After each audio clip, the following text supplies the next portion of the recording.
international institutions are too weak, this madness continues. Even being part of a long-standing military alliance doesn't automatically mean you are safe. Just recently, 19 simple Russian drones violated Polish airspace, and only 4 were shut down. Luckily, they were not shaheeds or even worse. Otherwise, the results would have been horrific. Estonia had to call a UN Security Council meeting for the first time in history because Russian fighter jets deliberately entered its airspace. Moldova is defending itself again from Russia's interference. We have helping Moldova, and Russia's trying to do to Moldova what Iran once did to Lebanon. And the global response, again, not enough. We have already lost Georgia in Europe. Human rights and the European nature of the state system are only shrinking there. Georgia is dependent on Russia. And for many, many years, Belarus has also been moving toward dependence on Russia. Europe cannot afford to lose Moldova too. It's important to remember how the world once ignored the need to help Georgia after Russia's attack, and how the moment was missed with Belarus. How Moldova must not be lost. And for Europe, supporting Moldova's stability is not costly, but failing to do so will come at a much higher price. That's why the EU needs to help Moldova now with funding and energy support, not just words or political gestures. We must not forget about protecting the rights of people and the rights of nations in regions where these rights are under threat. The UN Charter and the Universal Declaration of Human Rights must apply everywhere. But the Taliban in Afghanistan dragged a whole country back into the dark ages. Cartels in some Latin America countries are more powerful than the government there. This is all about collapse of international law and the weakness of the international institutions. And so it's about the rise of weapons. Weapons decide who survives. Excellencies, yesterday President Trump stood right here in this hall, and God saved him from a murder attempt during the campaign. A shot was fired from a rifle, and just a fraction of an inch saved his life. Just days ago, President, along with hundreds of thousands of Americans, honored the memory of Charlie Kirk. Sadly, his life was cut short by a bullet. Once again, violence with a rifle in hand. We also mourn the Ukrainian woman, Irina Zarutska. She was brutally killed with a knife here in America, the very country where she was seeking refuge from Russia's war.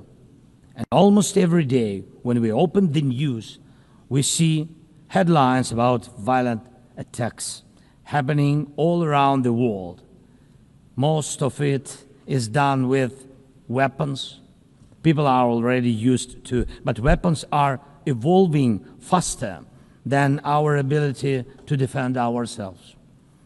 Now, there are tens of thousands of people who know how to professionally kill using drones. Stopping that kind of attack is harder than stopping any gun, knife, or bomb. This is what Russia has brought with its war. It used to be that only the strongest countries could use drones because they were expensive and complex. Now, even simple drones can fly thousands of kilometers. War tech doesn't care about geography anymore. It's now reshaping it. Just recently, airports in Europe had to shut down because of drones. Authorities couldn't even say what kind of drones they were, who sent them, or from where. Last week, North Korea announced the test of a tactical strike drone. That means Even countries with limited resources can now build weapons that are dangerous to their neighbors. Ukraine and nations like Saudi Arabia know all too well how dangerous Iranian attack drones are. But what happens when all the types of drones become available, even to small terrorist groups or cartels? The world moves too slowly to protect itself, and weapons move fast. Now companies are already working on drones that can shoot down other drones, and it's only a matter of time, not much, before drones are fighting drones, attacking critical infrastructure, and targeting people all by themselves, fully autonomous and no human involved, except the few who control AI systems. Dear leaders, we are now living through the most destructive arms race in human history, because this time includes artificial intelligence. And if there are no real security guarantees except friends and weapons, and if the world can't respond even to old threats, and if there is no strong platform for international security, will there be any place left on Earth that's still safe for people? We need global rules now for how AI can be used in weapons, and this is just as urgent as preventing the spread of nuclear weapons. We need to restore international cooperation, real working cooperation for peace and for security. A few years from now might already be too late. 10 years ago, war looked different, and no one imagined that cheap drones could create dead zones, areas stretching for dozens of kilometers where nothing moves, no vehicles, no life. People used to imagine that only after a nuclear strike. Now it's drawn reality. Mass-produced, simple drones, and without AI yet. Ukraine doesn't have the big fat missiles dictators love to show off in parades, but we do have drones that can fly up to 2,000-3,000 kilometers. We had no choice but to build them to protect our right to life.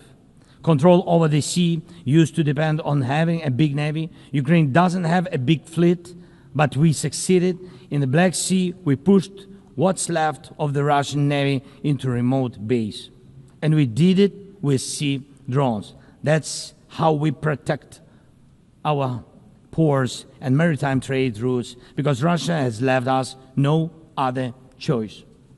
And our spiderweb operation, when cheap drones destroyed or damaged dozens of expensive Russian strategic bombers, became a real example for special forces around the world of what new weapons can do to old systems.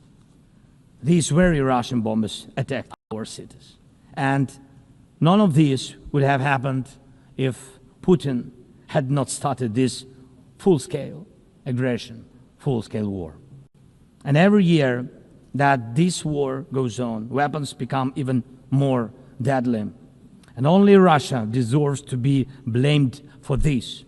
Dear leaders, to protect lives, Ukraine builds underground schools and underground hospitals. To protect lives, we have to spend more on protecting power stations from drone and missile attacks than on building sports facilities or cultural infrastructure.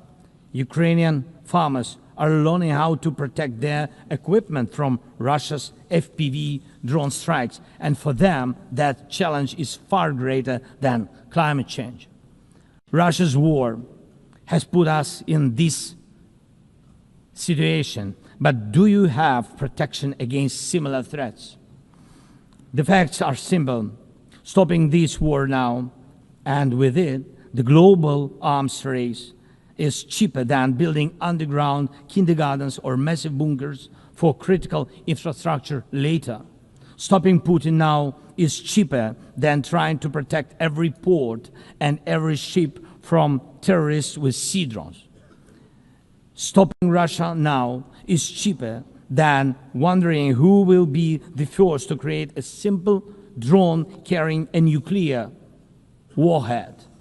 So we must use everything we have together to force the aggressor to stop.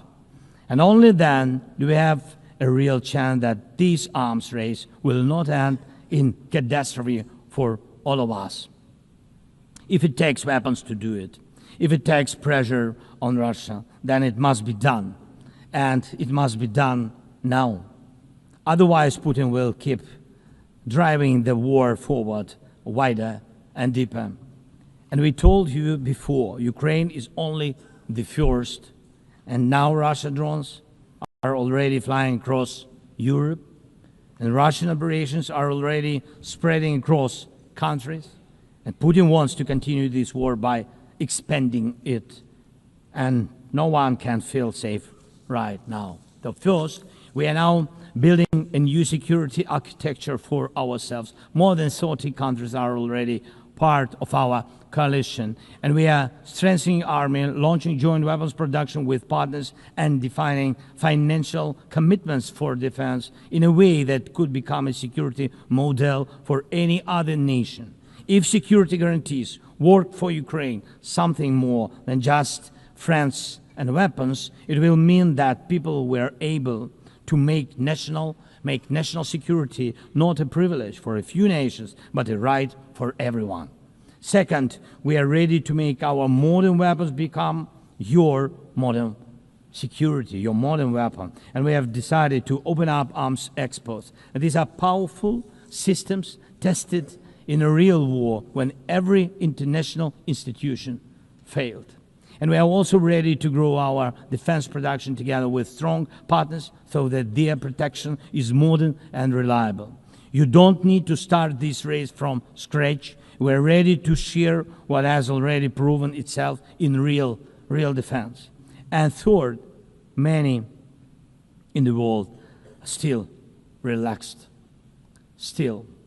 But look at how many countries are here at this General Assembly, countries that are at war, or just came out of war, or are trying to stop one, or openly getting ready for one.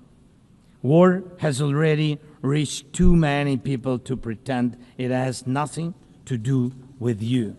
So it depends on you. Whether you help peace or continue trading with Russia and helping Russia to fund this war, it depends on you. Whether prisoners of war will be freed, whether abducted children will come home, whether hostages will be free. It depends on you what will define existence, war like now, or our joint strong actions as it should be.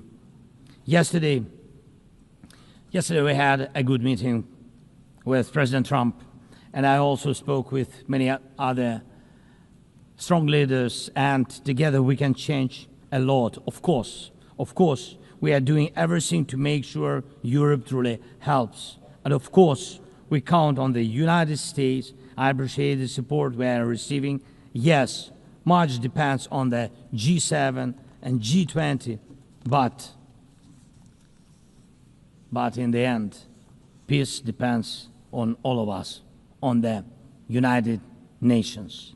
So don't stay silent while Russia keeps dragging this war on. Please speak out and condemn it. Please join us in defending life and international law and order. People are waiting for action. Thank you so much. Slava Ukraini.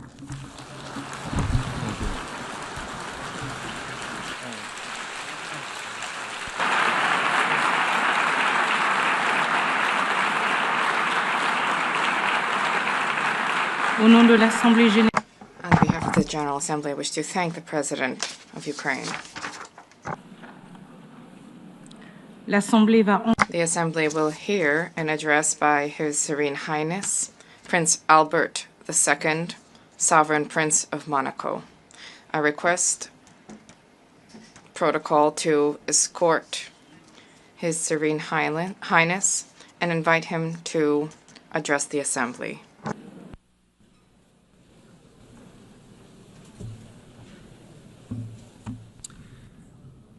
Madame la Présidente de la Madam President of the General Assembly, Secretary General, ladies and gentlemen, heads of state and government, excellencies, ladies and gentlemen.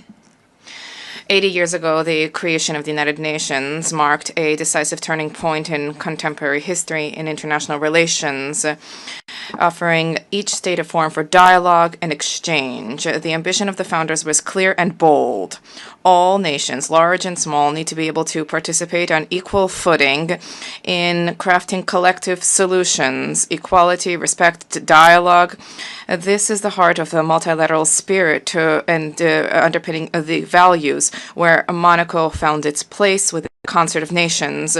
Over these past 8 decades, the United Nations has supported and ushered in major turning points: the reconstruction of Europe after the Second World War, the process of decolonization, the hope of an international order that is more peaceful after the Cold War. The organization contributed to the establishment of a robust international law, the adoption of numerous treaties, law of the sea, counterterrorism treaties, protection of the environment, the promotion of human rights. Monaco ratified more than 270 of these treaties, which, beyond their symbolic dimension, govern the day-to-day lives of our population. The UN also played a key role in the maintenance of international peace and security. On all continents, these operations help to prevent conflict and to support democratic transitions. International justice, specifically through the judgments rendered by the International Criminal Tribunals, have been significant sources of progress in combating impunity for the gravest crimes, and the International Court of Justice remains a pillar when it comes to peaceful resolution of disputes. The United Nations has been a pioneer in ecological awareness, raising the protection of our planet, mobilizing governments, scientists, civil society to put together concerted strategies, and these are issues which are of tremendous importance to us. The UN has shed light on the role of sports as a vector for peace, for inclusion, for development. Our principally welcomes the fact that sport is increasingly taking pride of place in the work of the organization. Madam President, we are cognizant of the progress that has been made over the past 8 decades, and yet we have more challenges to surmount, which requires